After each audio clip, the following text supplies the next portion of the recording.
জানিয়ে দেব সর্বশেষ আপডেট বাংলা সংবাদ। শুরুতেই শিরোনাম।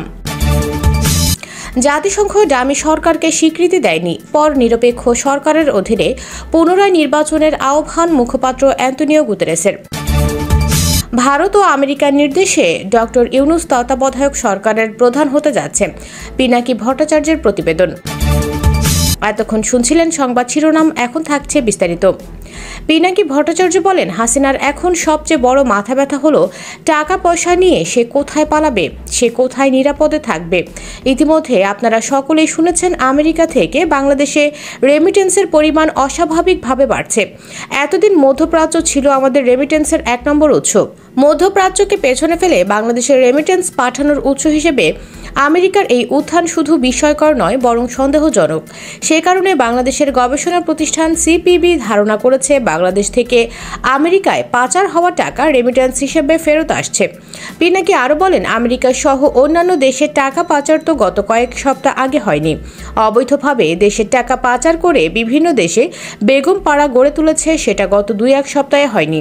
এটা হয়েছে অনেকদিন ধরে। হাসিনা ক্ষমতায় আসার পর থেকে যারা এই টাকা পাচার করে আমেরিকায় পাঠিয়েছিল, তারা সেখানে স্থায়ীভাবে থাকার জন্যই টাকা পাঠিয়েছিল। কিন্তু হঠাৎ করে এখন এই টাকা ফেরত আনার কারণ কি? নির্ভরযোগ্য সূত্র থেকে খবর এসেছে, বিরোধী দলের শীর্ষ নেতাদের কারাগারে আটক রেখে 7 জানুয়ারি কারচুপির নির্বাচন করাই ভিসা নিষেধাজ্ঞার আওতায় পড়েছেন এই সমস্ত টাকা পাচারকারী ব্যক্তিরা। তাই হাসিনা বুঝতে পেরেছে, আমেরিকায় পাচার করা টাকা রেখে দেয়া বিপজ্জনক, কারণ মার্কিন সরকার সেই টাকা বাজেয়াপ্ত করবে। এই বিশাল অঙ্কের টাকা তাই অতি দ্রুত অন্যত্র পাঠিয়ে দিতে হবে। এখন প্রতিফলিত হচ্ছে আমেরিকা থেকে বাংলাদেশের রেমিটেন্স প্রবাহের বৃদ্ধিতে। যে বিশাল পরিমাণ টাকা বাংলাদেশ থেকে আমেরিকায় পাচার করা হয়েছিল, তার অল্প অংশ ফেরত আসছে রেমিটেন্স হিসেবে, আর বাকি টাকা সুইজারল্যান্ড বা অন্যান্য দেশের সরিয়ে নিচ্ছে। কিন্তু এইভাবে আমেরিকা থেকে টাকা অন্যত্র পাঠালে হাসিনা ও তার দলের লোকেরা টাকা ভোগ করতে পারবে না। যেই টাকা আমেরিকা থেকে রেমিটেন্স হিসেবে সরাচ্ছে, সেই টাকা আমেরিকায় গিয়েছিল পাচার করা টাকা হিসেবে।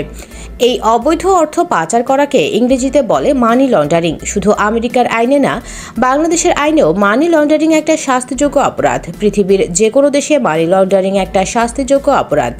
টাকা যেহেতু রেমিটেন্স হিসেবে পাঠিয়েছে, তাহলে নিশ্চয়ই একটা ব্যাংকিং চ্যানেলের মাধ্যমে বাংলাদেশের কোনো একটা ব্যাংক অ্যাকাউন্টে টাকা পাঠিয়েছে, অর্থাৎ অ্যাকাউন্ট টু অ্যাকাউন্ট টাকা ট্রান্সফার হয়েছে।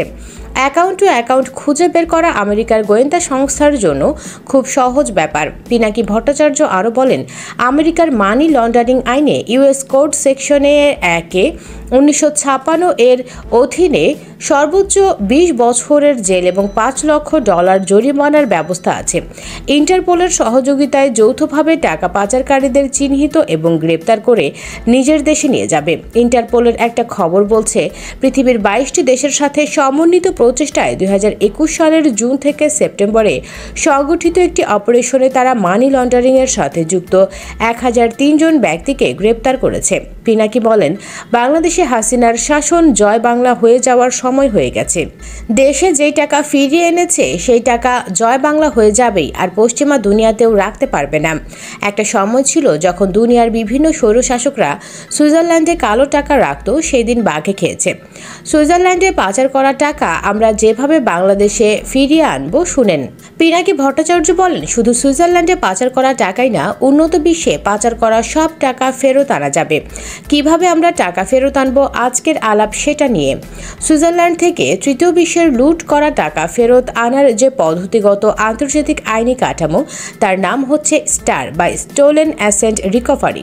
এটা ওয়ার্ল্ড ব্যাংক এবং ইউএন এর একটা উদ্যোগ, যেখানে সুইজারল্যান্ড একটা অংশীদার। এইটা গেল আন্তর্জাতিক উদ্যোগ। আর সুইজারল্যান্ডের নিজস্ব সংস্থা আছে সুইজারল্যান্ডের বার্নে, তার নাম টাস্ক ফোর্স অ্যাসেট রিকভারি। এইটার কাছে বাটি চালান যাবে ছোট বড় সব চোরের জন্য।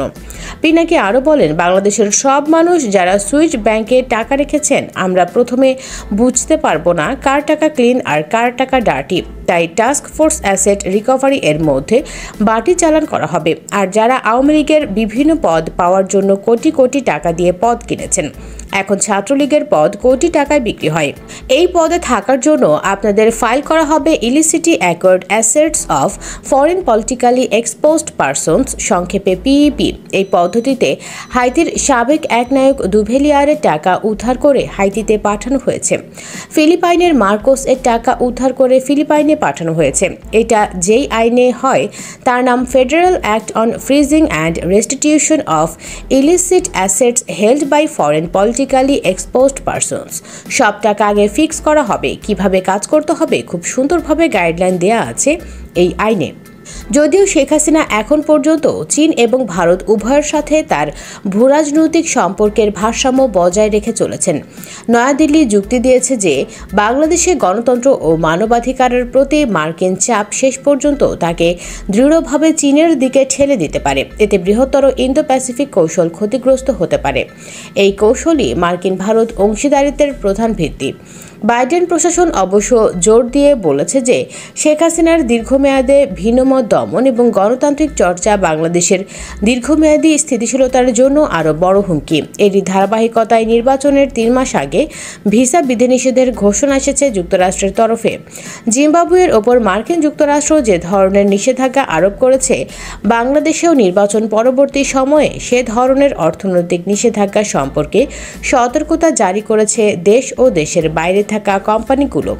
অপরদিকে শেখ হাসিনা বলছেন বিএনপি এবং কিছু বিদেশি শক্তি বাংলাদেশে দুর্ভিক্ষ সৃষ্টির চক্রান্ত করছে। বিরোধীদের নিপীড়ন বন্ধের দাবিতে উত্থাপিত প্রস্তাবটি ইঙ্গিত দেয় যে বড় আকারের বিতর্ককে উপেক্ষা করা ইউরোপীয় কমিশনের জন্যও কঠিন হবে। নিজস্ব নানা বৈচিত্র্যপূর্ণ স্বার্থের জন্য বিশ্বের প্রধান ভূরাজনৈতিক খেলোয়াড়রা ক্রমাগত প্রতিদ্বন্দ্বিতা করে চলেছে। বাংলাদেশে ঘিরেও তাদের মধ্যে এক ধরনের যুদ্ধ শুরু হয়েছে। এখানে ভারতের অবস্থান বেশ অনন্য এবং পরস্পর বিরোধী, কারণ এটি তার সবচেয়ে গুরুত্বপূর্ণ মিত্র। মার্কিন যুক্তরাষ্ট্রের পরিবর্তে তার ভূরাজনৈতিক প্রতিদ্বন্দ্বী চীনের সঙ্গে দাঁড়িয়েছে। কিন্তু এই দেশগুলো কি অন্যায্য নির্বাচনের জন্য কোনো জবাবদিহিতার বিরোধিতা করে বাংলাদেশকে সম্ভাব্য মার্কিন অর্থনৈতিক নিষেধাজ্ঞা থেকে উদ্ধার করতে পারবে? তার আগে বাংলাদেশের গুরুত্বপূর্ণ পোশাক শিল্পের বিকল্প রপ্তানি গন্তব্য হতে পারবে কিংবা বিনিয়োগের প্রধান উৎস হতে পারবে? পিনাকি ভট্টাচার্য বলেন, বাংলাদেশকে একেবারে ডুবাই দিয়েছে হাসিনা বিদেশি ঋণ নিয়ে। বাংলাদেশের বিদেশি ঋণ গত 10 বছরে মানে হাসিনার বিনা ভোটের আমলে 3 গুণ বেড়েছে। এখন মোট ঋণের পরিমাণ $96 বিলিয়ন। বাংলাদেশ ব্যাংকের রিজার্ভের তুলনায় 4 গুণ বেশি। তাহলে আমাদের আশেপাশের দেশগুলোর বৈদেশিক ঋণ গত 10 বছরে কত গুণ বাড়ছে একটু দেখে নেই। বাংলাদেশের ঋণ বাড়ছে 3 গুণ, পাকিস্তানের ঋণ বাড়ছে 101%, ইন্ডিয়ার বাড়ছে 83%, আর দেউলিয়া শ্রীলঙ্কার 119% ঋণ বেড়েছে। বাংলাদেশের বৈদেশিক ঋণের হার শ্রীলঙ্কার থেকে বেশি গুণে বাড়ছে।